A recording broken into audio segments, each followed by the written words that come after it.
Hi, welcome to another episode of Hot Takes with me, the Silver Fox. Well, I meant to do this all day and it's only just remembered because, of course, today is Armed Forces Day, and for that reason, bada bing, my old mob, Royal Artillery.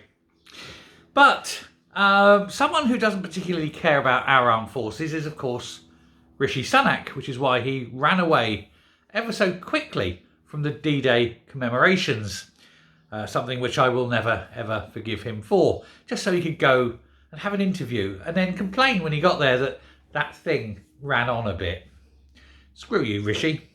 Anyway, he's a man now deeply, deeply worried about his future. Not that he particularly, I think, wants to be an MP anymore. I think his future, of course, will lie somewhere in California. His untaxed billions, he'll run away. He's got his little green card, all of a dither, ready to go. But he doesn't want the ignominy of being the first Prime Minister to lose his seat at a general election. And he's very, very worried about it.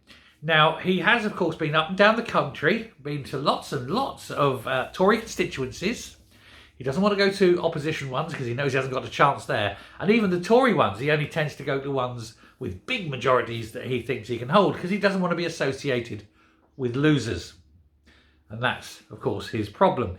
So what does he do? He travels around and he's doing all this because he's got to be the big man, even though he is actually about 5'2".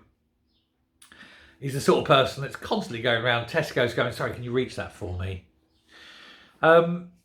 So his own constituency, though, is a problem for him. And he is this weekend campaigning all around Yorkshire. Not in his constituency, of course, but close enough to it that people around and hear that he's doing it. But here's the thing. His staff, his people, his aides, his little factotum, organised a hustings this weekend in Yorkshire, in Richmond and Northallerton, where he is the MP, so that people could come and see him and ask him questions.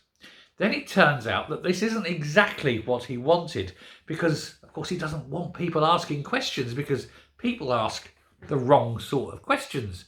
Embarrassing questions. Questions for which the answers are unfortunate.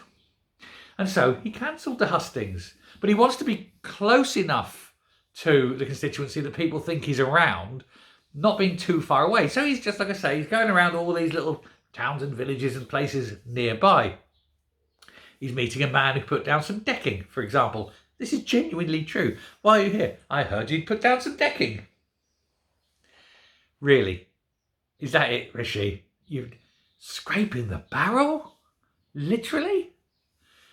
And meanwhile, of course, people are saying, where's Rishi? People in his constituency, they haven't seen him. Why is he not out on the knock? Why is he not knocking on my door? Why is he not answering my questions? Why is his office in the town closed? How do I get hold of my MP to deal with my local problems? And that's the problem, of course. He doesn't care. He's not in the least bit interested in the problems of his constituents. He's the Prime Minister. He's far too grand for that. He's richer than the king. You think he wants to talk to poor people? No, of course not. And that's why, of course, he's looking to buy a little private jet so he can skedaddle out. Well, I don't suppose it'll be travelling to America after the election so much as making his escape, sleeking away, crawling out from whatever stone he resides under, scurrying like a cockroach in the light, off to the airport, into his jet and away, quaffing his champagne and eating his caviar at 30,000 feet, while some immaculately dressed woman offers him a massage and his wife sits in the back reading this week's edition of What Yacht magazine or some such, as they make their new life in the paradise that is California. Leaving behind, of course, an absolute shit show, a destroyed party, a futureless, leaderless party, and virtually no MPs. Who's going to lead the party? Nobody cares. Nobody knows. Nobody has a blind idea of what's going on. But none of this, of course, bothers Rishi. Now, polling in his constituency isn't good. Now, at the moment, it's showing that he is on a knife edge. Just safe. Just. But it wouldn't take much. And I think possibly the people of Richmond, who may have given the impression they'll vote Tory in the polling, may at the last moment decide, do you know what? We don't want him. We don't want a failed man who's likely to go very, very quickly. And I think the punishment will come. And I think that, yes, that record will be broken. Rishi Sunak will become Britain's first ever sitting Prime Minister who will lose his seat in the general election. It'll be the news of the day. It will be the news for a week. And we'll know about it. We'll know about it in 6 days' time, won't we?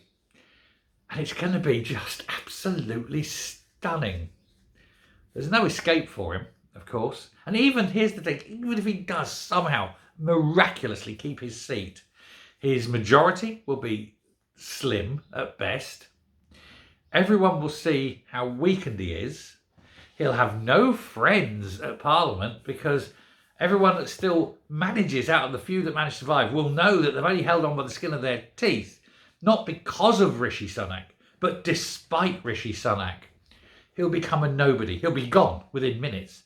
He will be gone. And then some faceless nobody from the Shires, well, Tufton Bufton. So Tufton Bufton from the Shires will emerge as the new Tory leader and lead them to another 10 years, 20 years, 30 years into the wilderness. Meanwhile, Farage, of course, will be sitting there laughing his balls off, won't he? They all will. And then in 6 weeks' time, we have the coup d'etat. And this country goes Marxist as Angela Ranger takes on control, kicks out Keir Starmer, and all the money leaves. Especially Rishi's, especially his. His will be the first to go, won't it? Whoosh. Gold bars in the plane. That's how it'll be. We're screwed, aren't we? And all because of one man and his ambitions and his inability. Hey-ho, things will change. Things will get better eventually. But what pain we're going to go through first. But let's begin the pain. Let's kick Rishi Sunak out. Let's get rid of him. And let's tell him that he's not wanted, especially after what he did on the beaches at Normandy. Thanks very much for listening. Do please slip over and like and subscribe on my other channel, David Coulter, Holyrood 2026. Need all the support we can get over there. We've got to push that run. We've got to do something good. We've got to make sure that people are aware of what is happening. Thanks very much. Take care and goodbye, good people.